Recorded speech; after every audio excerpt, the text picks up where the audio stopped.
Welcome to the McCarthy Report, the podcast where I, Rich Lowry, discuss with Andy McCarthy the latest legal and national security issues. This week, what else? The latest on Hunter Biden and the January 6th committee. You are, of course, listening to a Nash View podcast. If for some reason you're not already following us on a streaming service, you can find us everywhere from Spotify to iTunes. And please give this podcast and Andy McCarthy the glowing, indeed gushing 5-star reviews they deserve on iTunes. And now, without further ado, I welcome to this very podcast, through the miracle of Zoom, none other than Andy McCarthy. Rich, how are you? Good, Andy. How are you? I'm good. The Mets beat the Braves 2 out of 3. I was a little bit worried and I'm still worried. The Braves are such a good team, but they won 14 in a row. You know, the Mets were ahead of them by about 10 and a half games. Yep. By the time they got to Atlanta, it was down to 1.5. But, Scherzer came in, he came back, and man, he shut them down on, was it Monday? I guess it was Monday night. And then they ended up winning again yesterday. And they were in the game on Tuesday as well. They could have won that one as well. But taking 2 out of 3 from a really good team in Atlanta has me feeling good about them again. Well, the biggest story in baseball actually is the Baltimore Orioles, who won 10 in a row, are now, I believe, 1 game over 500 and are part of this bunch up in the AL East from 2 to 5. Yankees still way ahead, but they'd actually be in second place in the AL Central. And I think last time I saw the wild card standings or something like two games out of the wild card. Yeah, I mean, but it just goes to show you what a year the Yankees are having. I mean, every team in that division, I looked at this last week. I hadn't realized the Orioles were up to 10 in a row now, but every team in that division would be in the playoffs and be in the race in every other division in baseball, except for maybe even in the National League West, they'd be within shouting distance. Yeah. So, the Mets, look at it this way, the Mets are having the best season they've had in eons. I think they're 22 games over 500 now, and they'd be about 10 out behind the Yankees. That's the kind of year the Yankees are having. So, yeah. So, all right. So let's get down to business. Hunter Biden, haven't talked about him in a little bit. There's some new stuff bubbling along here that we haven't addressed. So we're going to dive in to Hunter in a little bit of detail. Was it 2 weeks ago or so? We get this voicemail reported by the Daily Mail, and I think the Washington Examiner both, but certainly by the Daily Mail. And it's when I believe a New York Times story came out about Hunter Biden's business dealings with China, and it's Joe calling Hunter and saying, I just saw the story. It popped online. I read it. You're in the clear. Love you, son. Give me a call. Just checking in, just thinking of you. And as I was describing this on the editors, it wasn't, it's not Joe Biden saying, so you're in the clear to transfer all the money over to my account. It's not incriminating on that level, but certainly very suggestive when Joe Biden claims he just knew nothing about what Hunter was up to at any level. Yeah, well, that's the biggest takeaway on it. And the funny thing, Rich, is people have tried to nail nail Joe Biden on this statement that he never discussed Hunter's business with him. And I have to say, it was a really stupid statement by Joe. And I'm surprised that, I understand the energy that people go after this with, because, it always makes for good stories. And it is good journalism where, guy says X and you prove it's Y. And he's the president. That's a big deal. And I don't think that just because, Trump stretched the truth or broke the stretch with regularity, that means it's unimportant from here on out whether the president tells the truth or not. But this was such a whopping, ridiculous lie that I'd be more impressed if, some of the same people reporting on the black and white lie now had not suppressed a lot of this information behind in the run up to the election, because it's so patently obvious, going back to when Biden first started as vice president for Obama. Let's forget about his Senate career. Just those years, everywhere Hunter is making money with people who are tied to some foreign regime, there's Joe in the middle of it. He may not be. You may not have conversations thus far, at least, where he's talking to Hunter actively day to day about his business, but it's clear that he's all over the place. It would be implausible if they weren't talking about it. The people that Hunter is relying on for advice are people who are connected closely to Joe. He has these business opportunities because of Joe. It's just, it would be ridiculous to think that they weren't talking about it. So now we have a dinner with Uzbek businessmen or whatever it was, Kazakh business people. We're gonna let me just give you one little vignette, which is, I think, indicative. It hasn't gotten enough attention and is indicative of how all this works. So we had a lot of to do over Ukraine, Biden and Ukraine, and as usual, Trump overplayed the whole thing, made extravagant allegations about corruption when he didn't really understand what was going on. I've always thought that that whole business where Biden went out publicly and he said that he told the then president, I guess it was Poroshenko of Ukraine, that either fire the prosecutor or you're not getting the money, when we was supposed to give them like $1 billion in American funding for Ukraine. And then the next thing you knew, the prosecutor had been fired. And the story was, of course, that the prosecutor, by his account, was investigating this company that Hunter was on the board for. So Trump immediately jumped to the conclusion that, Joe got the prosecutor fired because the prosecutor was getting too close to whatever corruption was going on at Burisma that Hunter must have been up to his neck in. And that really wasn't the story. A lot of the misinformation doesn't just come from Trump, it comes from Biden. Biden didn't get the prosecutor fired. The person who got the prosecutor fired was the head of the IMF, because that was $40 billion in funding that they threatened to cut off. So Biden was probably overstating his role in that whole thing. But that doesn't mean that this isn't really worth taking a hard look at. People should understand Hunter Biden and his business partner, Devon Archer.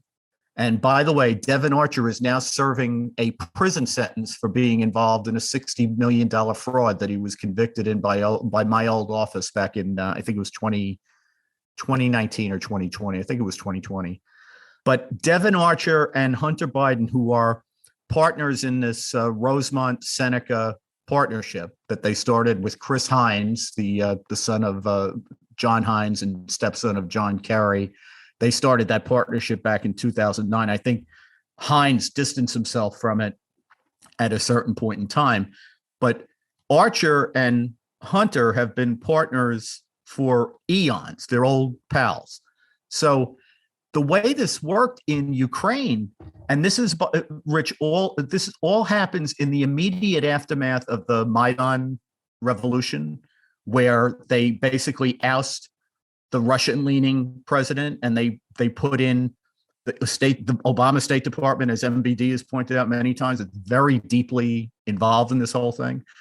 They put in people who are, have the approval of the Obama administration.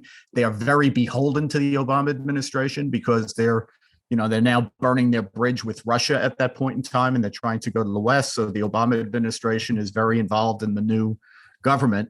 And Biden ends up very shortly after they have a new government taking the wheel in charge of American policy. So here's the sequence of events. Devon Archer goes to visit Joe Biden in the White House on April 16th of 2014. A week later, Biden visits Ukraine and meets with the new Ukrainian officials. The day after Biden meets with the new Ukrainian officials, Devon Archer joins Burisma's board. Now, Burisma is this important energy company that's very tied into the regime. At that point in time, they're also talking about, but they haven't gone public with, the fact that Hunter is also going to join the board. A week after this all happened, so we're still in late April of 2014, the British government seizes $23 million in assets that are kept in London by this guy, Mykola Zlochevsky, who's the founder of Burisma. And he's like one of these big corrupt oligarchs who's always under investigation and is thought by our State Department to be deeply corrupt. Very shortly, like within 10 days, 12 days of the British seizure, Burisma announces that Hunter Biden is now joining their board of directors, and he's taking over their, basically their international law practice. So in the ensuing couple of years, Hunter Biden and Devon Archer are paid $4 million by Burisma for sitting on the board. They have no relevant background experience. And the obvious reason they're being paid is because of Joe Biden's influence. And in fact, the day that Hunter gets on the board, there's correspondence between the Burisma executives on the one hand and Hunter and Devon Archer on the other hand, basically saying, we have this big problem. We're getting leaned on by the corrupt Ukrainian government. They want us to bribe them.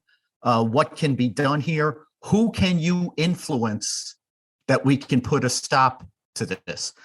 And the reason that's interesting is Hunter writes in his book later on that, no one at Burisma ever asked me to intervene with my father or try or use my influence in any way to help them whatsoever. 7 months later, while Hunter and Devon Archer are on the board, the guy Zlochevsky pays a $7 million bribe in December of 2014 to the Ukrainian government to try to get them to back off. So this is like everybody knows, particularly in the State Department, that this is a big problem because Ukraine is very corrupt. They want the Obama administration to be able to lean on the Ukrainians, but the State Department is concerned that because of Hunter Biden's appearance on this board, they can't lean into them over corruption. So this guy from the State Department, George Kent, who was at the time the deputy head of mission in Kiev, calls up Joe Biden, Vice President Biden's staff, and says, this is a big problem. You have to get Hunter off this board. This is like we're not able to do what our mission is. And then there's another State Department official who takes it up directly with Biden and face-to-face says to him, this is a huge problem for us. We're not able to do what we're supposed to be doing here, which is to lean on them about corruption. And Biden does nothing. Hunter stays on the board, continues to get paid. And as best we can tell, the only thing Hunter Biden does, Vice President Joe Biden, which is disturbing, is at the insistence of his staff, or at least with the advice of his staff, when he goes to give a speech in Ukraine about corruption, he decides not to mention Zlochevsky's name because it's too embarrassing that Hunter's on the board. So they knew that this was a problem, and Joe didn't do anything about it. Now, the story, of course, they put out is that, we had this terrible thing with Bo. He was dying. It was awful. And I have no doubt that it was. But they said, the Obama people say, well, there just wasn't enough bandwidth with Joe at that point in time. He was so broken up about his son that he didn't want to deal with this. Look, you feel for the family, but the money kept rolling in. And that was the issue, $4 million. And I don't think this can be disaggregated either from policy or the fact that Hunter says his father took money from him. And Hunter represents himself as the representative of the Biden family. And all of a sudden when Hunter needs $100,000 here because he's in this kind of trouble, or $5,000 there because he's in that kind of trouble, the money gets wired from Joe to Hunter. Where's the money coming from? Yeah, so that we have another story involves tawdry, sleazy stuff, prostitutes that Hunter Biden is procuring, and the money is coming from Joe. So when I first saw the story, well, why would this be a problem? It's terrible, illegal what Hunter's doing, immoral, but it doesn't advance the story. But the suggestion would be, well, wait a minute, where's middle class Joe coming up with these resources to fund these habits the son has? Yeah, and I think when you look at the funding streams, Rich, this happens like in the 2018 timeframe. Okay, in 2017 into 2018, this is when the Biden family was involved with CEFC, which is the Chinese venture that is basically a Chinese intelligence operation. In 2017 into 2018, they pay $6 million to Hunter. $5 million of it goes through different entities that they formed, some on the Chinese side, some on Hunter's side, where they basically wire in two separate $3 million transactions fairly close together, about a week apart. CEFC puts the money into an account that it controls. That money gets slid over to accounts that Hunter controls. And then Hunter takes a big slice of it, maybe about $1.5 million of it, and he gets it to Jim Biden. Now, this people need to, this is so Byzantine that it can be difficult to follow. But this is the transaction where they brought in this guy, Tony Bolinsky, who is a former naval intelligence guy, a successful entrepreneur, and he was brought in to basically build the corporate structure on the Biden side of this transaction. And people need to understand CEFC is a Chinese intelligence operation. The guy who ran it, Jianmen Yang, was a protege of President Xi in China. The Chinese government created CEFC. One of Ye's top aides at CEFC was this guy named Patrick Ho. He was arrested by the Justice Department around the time all these negotiations with Hunter were going on. Prior to his arrest, separately, Ye paid Hunter $1 million as a lawyer to try to find out what happened or what was going on in Patrick Ho's case.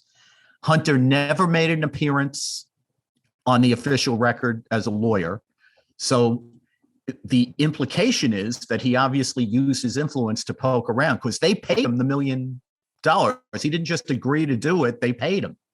And it's hard to believe they paid him for nothing. So Ho gets indicted by the Justice Department on foreign corrupt practices stuff. And this is millions of dollars being paid to regimes overseas. But in the course of that litigation, the Justice Department discloses to the defense that Patrick Ho has been the subject of FISA surveillance, which means, as we all know from all the FISA stuff that we've had to talk about over the years, the Justice Department had to go to the FISA court to show probable cause that Patrick Ho and whoever else they were looking at, which is something that we ought to bear in mind, whoever else they were looking at, we don't know because it's all classified, but they had to have probable cause that Patrick Ho was a clandestine agent of China, which is what they disclosed. Very shortly after that disclosure in court, the Chinese arrest Jianmen Yang in 2018 in Beijing. He has never been seen in public again. And then they suddenly fold up CEFC. The company, basically it evaporated, and then it formally went bankrupt, I think 2 years ago. But this is the outfit as to which Hunter, on one of the tapes that's on his, or one of the recordings that's on his laptop, is having one of these woe is me moments where he talks about his Chinese partners. And this is right after Yi has disappeared. And he's talking about, he's the richest guy in the world. We were going to do this multi-million-dollar transaction with him. This Monkey Island liquefied natural gas thing was going to be the biggest liquefied natural gas thing in the world. It had to be the island. Yeah, of course. In fact, the book should be called Monkey Island. When we finally get to it. But so he's disappeared. And then he said, and then I have, my other client, the effing spy chief of China. That's how he refers to Patrick Ho. And then the other thing he's woe is me about, the third thing on that recording, is that his best friend, Devin, put him and Joe on a witness list. And when we first heard about this, I think we talked about this on the podcast a while back. But what I took that to mean was that in the run-up to Devin's criminal trial in New York for this fraud case that he got convicted on, they probably had to give a witness list to the government of people who they might call as witnesses. Judges usually make parties exchange witness lists before the trial starts to try to save time once the trial is underway. So the lawyers can do their investigation and all that stuff and be able to cross-examine without delay. So apparently, when Devin gave his witness list to the U.S. Attorney's Office, he had Joe Biden and Hunter Biden on it. As it turns out, they were not called as witnesses, although Hunter's name came up in the evidence. And again, let's remind people, Archer is Hunter's right-hand man in everything that he does. He gets convicted in this big fraud case. And Hunter is under investigation. He says it's for his taxes, but do you really think look, if the Justice Department was investigating Patrick Ho as a clandestine agent of China, and they knew that Hunter Biden was involved with, they're not looking at just Patrick Ho, they're looking at CEFC, which is, again, a Chinese intelligence operation.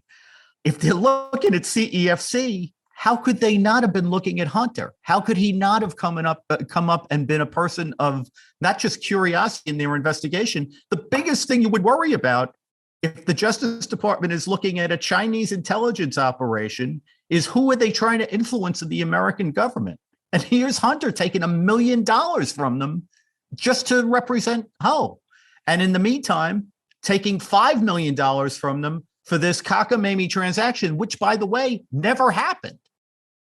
What's the $5 million for? So you don't believe the investigation is just of his taxes. So it's more broadly, what it's more broad than that. So what do you think the parameters are, and what are the implications for Joe? Well, there's a difference between what the Justice Department may be doing, we don't know what they're doing. But certainly, Rich, the least important thing about this investigation is Hunter Biden's taxes. Mm-hmm. And the least important person in the investigation may be Hunter Biden. The curiosity here, and the thing that ought to be at the front of not just the Justice Department's mind, but I think in the front of people's minds generally, is the question, I've raised this before, but I'm going to raise it again. Why is it that when the Obama administration put Joe Biden in charge of its foreign policy with respect to various nations, many of which were either or both corrupt and hostile to the United States, suddenly elements in those nations who had close ties to the regimes thought it was expedient to pay millions of dollars to Joe Biden's ne'er-do-well son, whose life was completely out of control, who notoriously, by his own admission, was a drug addict, and who had been kicked out of the Navy for drug use in 2013, around the same time these guys are thinking it's a great idea to recruit him. Mm-hmm. So, I think and the other question I would ask, for people who think I'm being hyperbolic here, is here's a very simple question. If Joe Biden weren't president of the United States, if he was just an ordinary American who wanted a government job that required a security clearance, is there any way on God's green earth he could have gotten one? If you look at the forms that have to be filled out by any normal, ordinary American who wants to get a government job where you need a security clearance. There's a form called SF 86. It goes on for pages and pages and pages, and you have to disclose every foreign transaction, every foreign association, every foreign stream of income, not just for yourself, but for yourself and your close family members, because the experience of the intelligence community is the number one way that people get compromised and blackmailed, and therefore the security of the United States is threatened, is by foreign entanglements that usually involve money and other stuff that get you over a barrel. And then the next thing you know, they own you. So that's what they're worried about. And some people get denied security clearances, not because they personally did anything wrong, but just because of the people around them and their associations for obvious reasons. So I don't think the guy who now is in charge of classified information in the United States government could get a security clearance if he had to apply for one. So let's go real speculative before we tie bow on this one and go over to the January 6th committee. So what chance do you think that Hunter was transferring money to Joe? And if you do think there's a strong chance of that, what chance do you think it will be? Is there that it'll be revealed? It's 100% sure that he was transferring money to Joe, because we know there's a paper trail from the emails that he was paying Joe's bills. Mm-hmm. And that wasn't just braggadocio. Like they're one of these emails or texts where he's like, I got to support this whole family. That was like, okay, this is a crack addict, just spouting off. But it's more than that. There's a guy named Eric Sherwin, who is a longtime aide to Biden. And in fact, in the Obama administration, they gave him, some sinecure on some commission he wanted to be on. But he's a longtime aide to Joe Biden and a longtime associate of Hunter. And they have email traffic, Rich, where they said, here's your father's bills for this month. They owe this much to this contractor, this much to that contractor. Here's this. And the expectation is Hunter is supposed to be covering all these bills. And I think my impression of it, without having done the deep dive that I would do if I was investigating it, because I don't have access to everything I'd want to, but my impression is that this is more of a family fund that Joe has a lot of influence over. So sometimes the money goes the other way too. Hunter, who's an unstable person, he made $10 million, I guess from about 2013. In the almost decade since 2013, he made $10 million that we know about, and he never has any money. He's always broke. He's got multi-$100,000 liens by federal and municipal tax authorities on his property. His ex-wife, when they were getting divorced, said that they had staggering bills and owed over $300,000 just to the IRS. And it looks like it may have been a lot more than that. In fact, he's now got this Hollywood lawyer. I'm trying to remember what the guy's name is, Kevin Morris, who it's been recently reported. He's a Democrat Party heavy hitter, Hollywood lawyer, big Biden booster. He's just arranged a $2 million loan for Hunter to pay off his tax liability, because they're hoping if he pays the tax liability, they'll have a better chance of trying to talk the Justice Department out of charging him.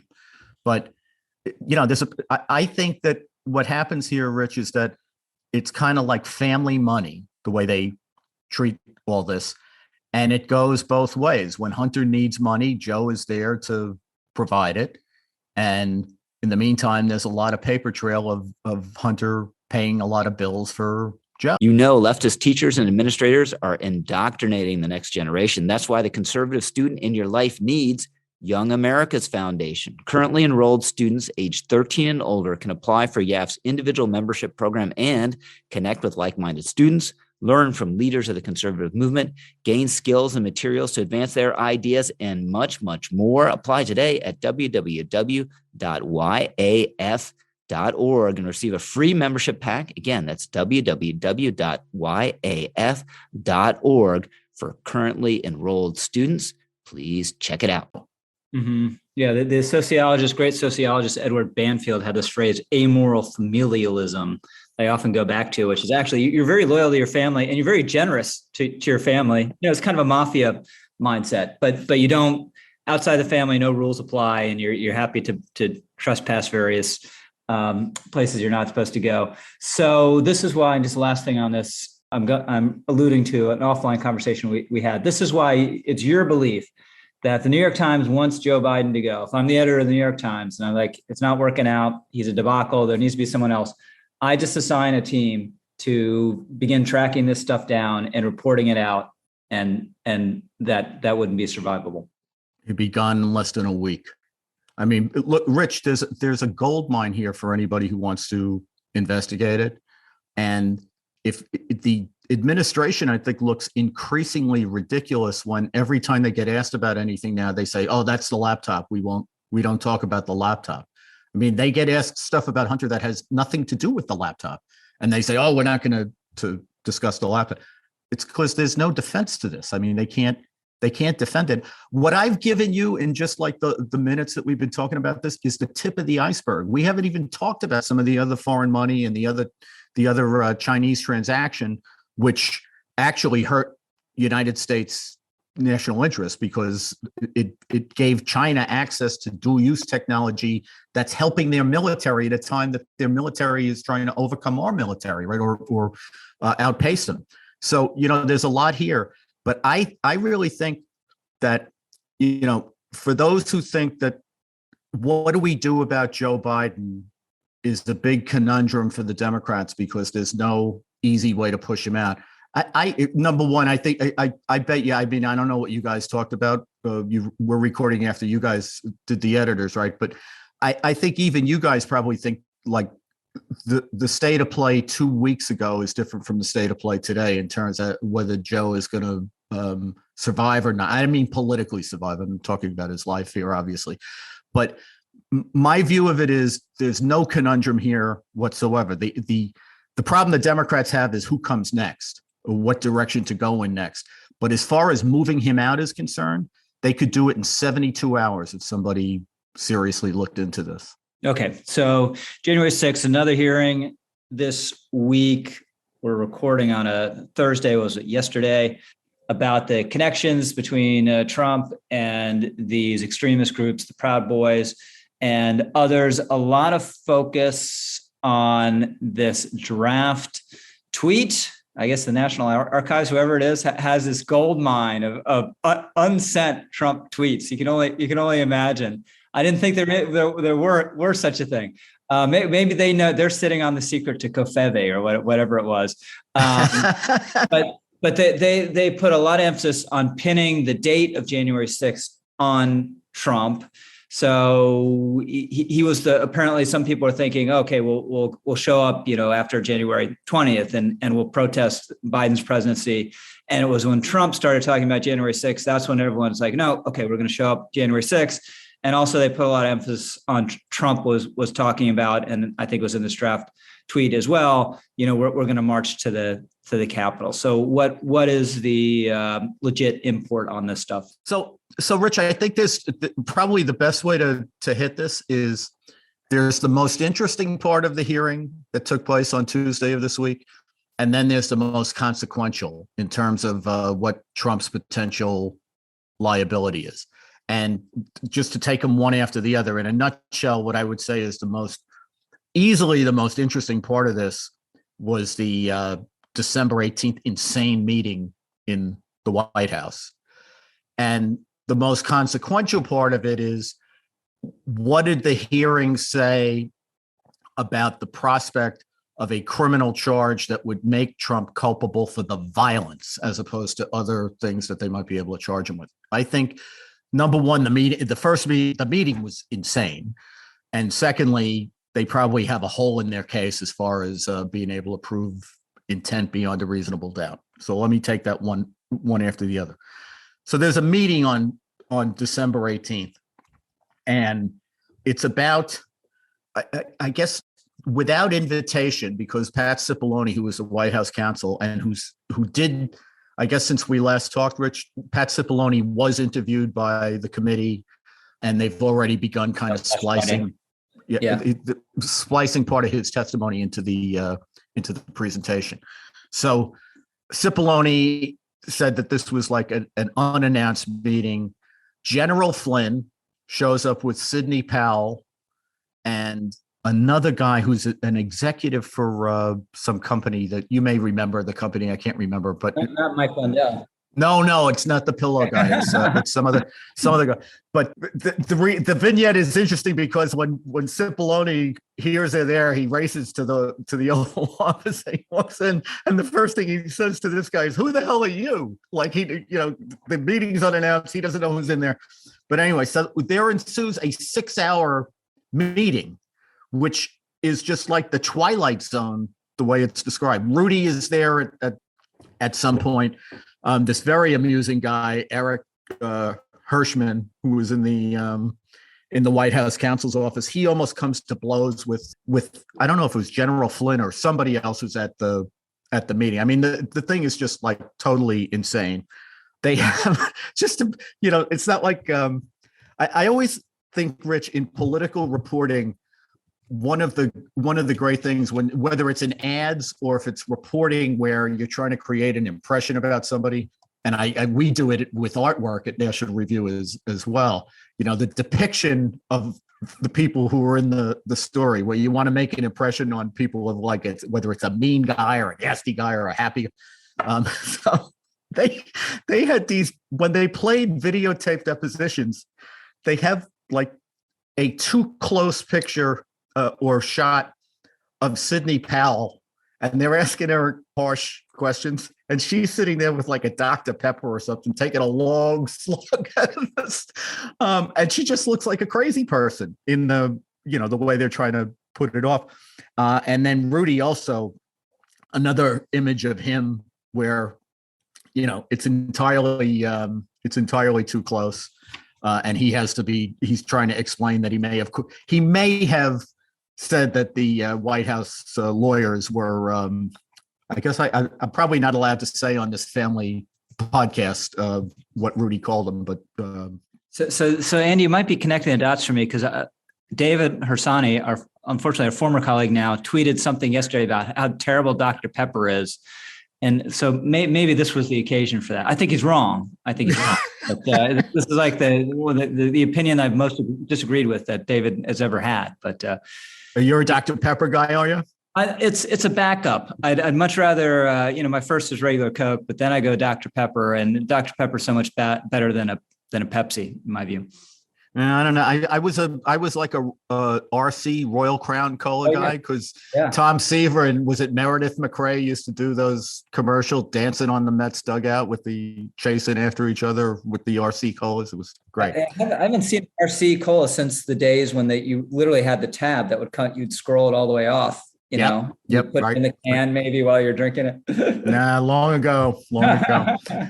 But so anyway, they're showing these guys, and it's not just that they're splicing their testimony in. They look nuts in the testimony, and the story is nuts. So basically, what Sidney and Flynn et al. Were there to do is try to talk Trump into having the military seize the state voting machines. And Cipollone and Hirschman are there to say, basically, what are you effing insane? Which I don't know if that was a rhetorical question or a prescription or what, but and Trump's reaction to all this is to look at Sidney plaintively and say, "See what I have to deal with? These people stop me from doing all these crazy things. These brilliant ideas that you have that." Then they that audited the machines. That's the idea after the military Washington. After they tracked down which foreign dictators were changing the votes from Trump votes to Biden votes, because I think they had it narrowed down to, was it Venezuela or China? I think definitely Venezuela. Yeah. So, that was the idea, and they had Sidney there, and they added snippets of her testimony in which she said. They were so deserving. The president if it were me, I would have fired him on the spot and had somebody escort them out of the building. I mean, and then they brought Hirschman in and said, yeah, she's like a lunatic and Flynn is a lunatic, and they almost come to blows. So the whole thing was they wanted to do some very radical things in furtherance of the premise that the election was stolen by foreign powers. And in the meantime, Rudy's there, or at least part of this.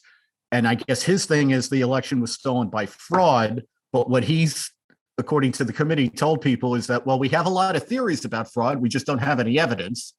And of course, we covered back when Stop the Steal was going on, and we were looking at the court proceedings day after day after day. Every time a judge gave them opportunities to prove fraud, they folded. You know, a lot of times judges said there's standing rules here. You know, you don't get to raise that. But there were places where they did get opportunities to have trials on their allegations. And as soon as the court gave them that opportunity, they said, no, we don't need that. And the only things they were raising were things that were inconsequential. They were like violations of state law that wouldn't have, if you amass them together, they wouldn't have been enough to make a difference. And there's no federal jurisdiction to tell the states that they have to follow their own laws, right? So there was no fraud there, and the White House counsel office talked Trump out of doing what Sidney wanted done. Although there is this little vignette where Trump says to Cipollone during the meeting, "Can I appoint her a special counsel?" And Cipollone kind of shrugs his shoulders and says, "Yeah, you have the authority to do that." And he basically says, "Good, you're appointed." And she thought she was appointed to be the one to seize the machines. But then Cipollone, with Hirschman next to him, Cipollone turns to Trump and says, "You can appoint her, but I'm telling you right now, we're not going to pay any attention to her. We don't care what she says. We don't care what she does."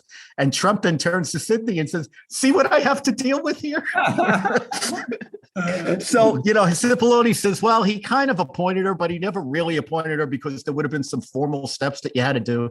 And then in the ensuing days, he said that Sidney was complaining on some days that she already was appointed and no one would do what she said. And on other days, it was, when are you going to appoint me? So the whole thing sounds like it was totally fakakta. But so Trump, after this insane December 18th meeting, Trump goes back to the residence. And it's now the wee hours of December 19th. So at 1:42 a.m., this is after the crazy meeting that went on for 6 hours, he does the famous tweet, "January 6th, big protest, big demonstration, come, it'll be wild." So what the committee is saying, I think they're right about this, is, you know, after hearing these people out, Trump basically ditched this whole idea of, you know, all right, we're not seizing the machines. That's not going to help. And the fraud thing, that's not happening. And then he pivoted to Eastman's strategy of working on Congress and the vice president. Mm-hmm. And I actually think in terms, Rich, of like taking this very seriously for a second, to the extent that Liz Cheney opened her argument at the beginning saying that there was this 7-prong scheme, I really think, I've thought all along, and I think now, even listening to the committee's evidence, it doesn't make sense to me to look at this like as this scheme as a big whole. I think they're like, they have a lot of sort of lines in the water, and then they ditch one and jump to the next one haphazardly because it looks like, you know, one idiotic scheme isn't going to work, so let's jump to the other one. And the reason they all end up having to get abandoned is none of them is plausible. You know, there's no chance that any of this stuff is actually going to work. So I think, you know, the critical moment there is once that meeting is over, he sends out the tweet about come to the wild demonstration. And that actually does, as you said at the beginning here, change the focus to January 6th. There were a number of outfits that were planning to come to Washington to protest Biden's being elected president and being inaugurated. And a lot of stuff was actually planned, I think, for closer to the time of the inauguration than January 6th. But everything becomes January 6th once Trump decides to pivot to Eastman's plan, which is to get basically the Republican the Republican members of Congress and Pence to agree not to count the key state electoral votes. And then what's the connection of Trump to the Proud Boys and to any violence? Because the indication is that he knew this is what he was ginning up, what he wanted to happen at a certain level. Yeah, I think there's two big problems the committee has with this, Rich. And I keep thinking that you can't analyze this without also analyzing the dog that hasn't barked, which is the Justice Department, right? The Justice Department's been conducting an aggressive investigation of January 6th since before there was a January 6th committee. And even though it has arrested and charged over 800 people, it has never alleged that Trump was complicit in the violence. Its indictments, including the seditious conspiracy indictments, treat Trump as a tangential figure. Unlike the committee, which says that Trump is the root of all evil, the Justice Department's theory in the seditious conspiracy cases is that Trump is a pretext. In other words, the Proud Boys and the Oath Keepers are these outfits that were at war with the government anyway, and they use the pretext of January 6th and Trump as their excuse to do what they would have done anyway, which is, to me, the antithesis of what the committee is trying to argue. So I think in terms of, is there a case against Trump, particularly on the violent crime, I don't think it makes sense to ignore the fact that the Justice Department has charged the violent crime hundreds of times and has never alleged that Trump was involved in it. And in fact, has fought against defendants who want to use Trump as their defense and say, Trump put me up to it, Trump's the bad guy, et cetera. So there's that background. So you wonder, why is that the case? And I think the easiest answer to that is they can't prove beyond a reasonable doubt that he wanted violence. And as the committee's presentation the other day unfolded, I think what you would have to conclude is they can't prove it for two reasons. One, they simply don't have positive evidence. They have some evidence that the Proud Boys and the Oath Keepers had some contacts with Roger Stone and General Flynn, who had contact with who had contact with Trump and had contact with Meadows. But they didn't prove any evidence that Stone or Flynn had anything to do with the violence that the people in those outfits who were involved in violence got into that day. They were there basically, as Stone put it, they were there as his posse, like his protective detail. And they also were performing the same kind of services for Flynn. But there's no indication that, Flynn or Stone or Rudy directed these militias to do anything violent. So Trump is at least a step and probably two steps removed even from that, because he's using Meadows as a kind of a middleman communicating with Flynn and Stone. And, there's simply, it's too attenuated. There's no evidence. Did Trump have reason to know that things could get really ugly? Yes. Was he reckless? Yes. Is there proof beyond a reasonable doubt that he wanted a violent riot at the Capitol? They certainly haven't proved that. And I think the second problem, Rich, is besides the lack of positive evidence that he intended violence, the other big problem they have is Trump has a defense that they haven't even tried to knock it down. Forget about knocking it down. And that is what I think the best interpretation of the evidence here is that Trump wanted a big, boisterous crowd that was going to put political pressure on Pence and the congressional Republicans to follow the Eastman Plan on January 6th at the joint session of Congress.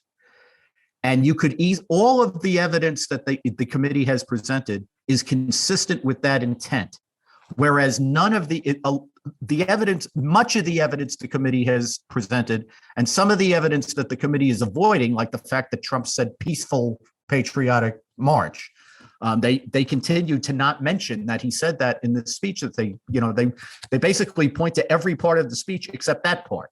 But there's a lot of evidence that's not consistent with Trump wanting violence. And there's no evidence that's inconsistent with the idea that what Trump wanted was this boisterous protest that was going to put political pressure on these Republicans.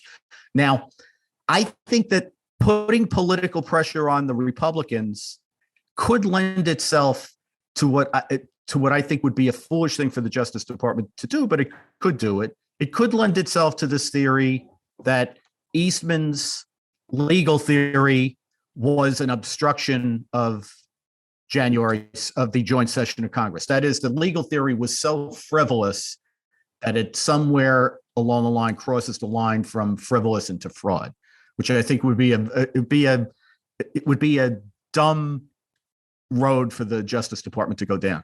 But what we were talking about on Tuesday was not that. What we're talking about is violence. And I just don't think they have any case that he was involved in the violence.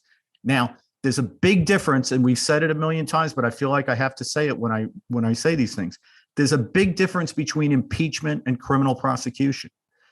The case for impeachment that the committee is making is overwhelming, and he's clearly morally and politically responsible for the riot. But, criminal prosecution is not about stripping someone of a privilege like public office. It's about removing a fundamental right, which is liberty.